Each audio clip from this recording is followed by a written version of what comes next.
I guess while I have some quiet time, I can reflect a bit on this trip so far.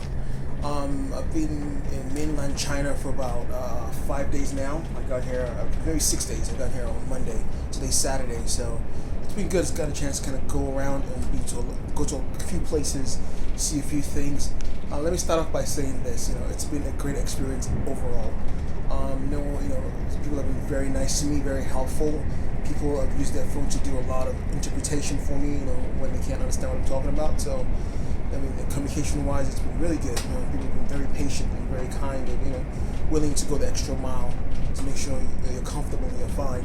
So that I have to give kudos to, my experience, my China experience. It may not be this way all the way around, especially during the COVID times. A lot of people said, we saw a lot of videos about how things went bad, but I think people have rebounded from that. And now, it's back to what I think normal China looks like. Second thing is, we're living in the West, we have all this notion that China is, I guess, maybe against us or doing things that are not in our favor or so. What I've seen so far is everybody seems to be doing what they need to do to get by, much like we do in the West, in the U.S. and in Nigeria, wherever the case may be. People are hustling every day, getting to work, getting things done. Things are organized, and essentially, I had a chance to kind of leave the touristy area to go to other places too. So I saw more than just tourist areas. Maybe not as much as I wanted to, but I went to about 2 factories here. Went to a trade show with about 200,000 people actually that showed up for the trade show. So it was quite a big invitation from around the world. They complain that a lot of people didn't come from outside of China to come to this trade show, but I guess it's because it's the first time since COVID they opened it up, so people don't know what's going on. I had to test a lot of things, but with all my anxiety of traveling and not sure what's going to happen, it's been smooth so far. When I get to Hong Kong now, I'm going to go through the immigration once again and kind of see what's going on with that. It shouldn't be a problem. I haven't had my visa. It's valid for 10 years, or more, 8 years now left on it. What I would say, if you have a U.S. passport, definitely it's a good time to go get a Chinese visa. You can get a 10-year visa. It's relatively cheap, like $200, I think. But that gives you the flexibility of being able to move around a quick dime. I've been wanting to come here for the last 2 years, and I got my visa in 2019.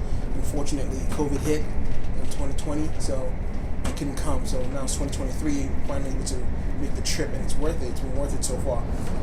The Shenzen part was more business, kind of trying to get some contacts with my recycling business and see some equipment and things of that sort. The Hong Kong side is actually going to be more for just to kind of see Hong Kong and have some fun.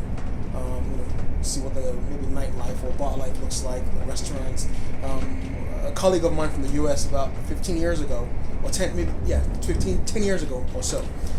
Actually, he's a corporate executive in Hong Kong now. So we're gonna meet for lunch. He's taking me to a Michelin star restaurant later tomorrow. So I'm looking forward to that. That should be fun.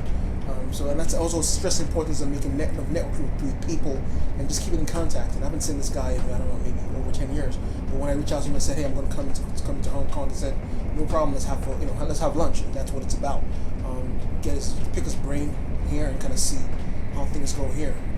China's definitely opened my eyes. This is my second time here. Last time was 15 years ago.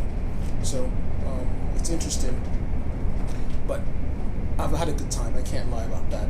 What I found to be a bit expensive was the transportation, because I use a lot of private car service to get to where I was going to. Apart from that, it was just been okay. The regular taxi I heard is not too expensive, and food is very, very cheap. You can get around and have a good meal for $10 or so if you really want. And if you want to go crazy, spend $20, you get a great meal. And the restaurant I went to last night, they gave me a free beer. I bought one, they gave me another one for free, just because. And that's kind of how nice people have been. Everywhere I went to, it's been great. I can't complain. I really can't complain. I hope everybody gets along in the long run, and there's less animosity and less friction between people around the world. Because in the end, we're all looking for the same thing, really. We may have different ways to get there, and I'm not saying there's no issues in China whatsoever. I'm sure they have their own issues, much like we have our own issues. But personally, from my personal experience, being here live, I have not found any reason to say this is not a place to come to. So if you're thinking about it, give it a shot. Buy a ticket and come down. Come on a solo trip like I did. Come with a group of people. Interesting. I've been joking around that in the last 3 or 5 days or so. I haven't seen a black person. It's so interesting. It's from my own perspective. It's It's nothing like, not like I was looking for a black person, but I'm so used to seeing a black person in general, because I live in Atlanta, so we're everywhere.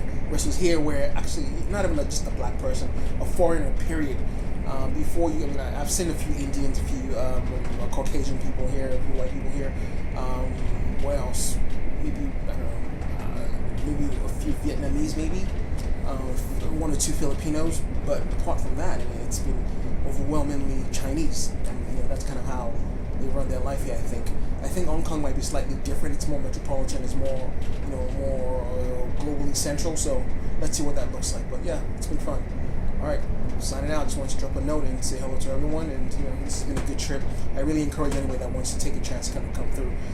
Expenses wise, it depends on how you want to run it. I kind of went on a shoestring budget because it's a business trip for something I'm developing. So I'm not, I didn't want to go crazy, or I couldn't really afford to kind of spend too much money on it. So I got a basic ticket on Qatar, which is fine. It's a bit, it's not the most comfortable flight, but it was okay.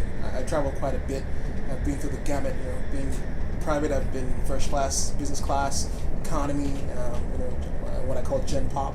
So across the board, sometimes when you just don't have enough cash, it's about getting there. So I got the economy class ticket. The whole thing was about $1,600 from Atlanta to Qatar, Qatar to Hong Kong. From Hong Kong to Shenzhen, China, the ticket was about 300 or so Hong Kong dollars. I think it was about $50 or so. When I got to Shenzhen, I took a cab to my hotel, which is about another $50. And coming back to the train station is about $50 to get to the train station. This ticket was $34. First class or business class seats. You can get I think the next class lower than that was about $24, and then the basic one is $18. So you can see it's not too expensive. It's doable. Food wise, I don't think I've spent more than maybe $200 across the board. Just eating, just whatever I wanted to eat, and just having a few drinks. So I didn't go to a bar, no cocktails, just buying liquor or beer from the store, or having beer while I'm having my meal. So nothing too crazy. Shopping wise, I didn't get a chance to do a lot of shopping, but the area where I was in Donghang had a very nice night market, which is pretty cool. I was able to walk out at night at 10 o'clock and just hang out till maybe like 12 o'clock or so, when people were out there cooking, having a good time sitting there. That was like their normal life. So it's always good to kind of go through a place and kind of just immerse yourself into what's going on with them. So it's been cool. It's been very good. I really am glad I came on this trip. I was a bit apprehensive, but I'm glad I came. And lastly, with the mask issue, I wore a mask coming down here, but since I've been here, I haven't really worn a mask because a lot of people are not wearing masks. Some people are, and that's fine for everyone. So it's not mandatory here, but I found it to be fairly, everybody seems to be going about their business kind of the pre-COVID days. So, being cautious. Of course, I'm not putting myself in harm's way, but in a place like this, I'm the only one here, so I don't have to wear a mask. If I get to a place that I see is somewhat crowded, definitely put on a mask. So, look forward to getting people's opinion on this and kind of seeing their own perspective on their trip to China. So, thank you. Take care.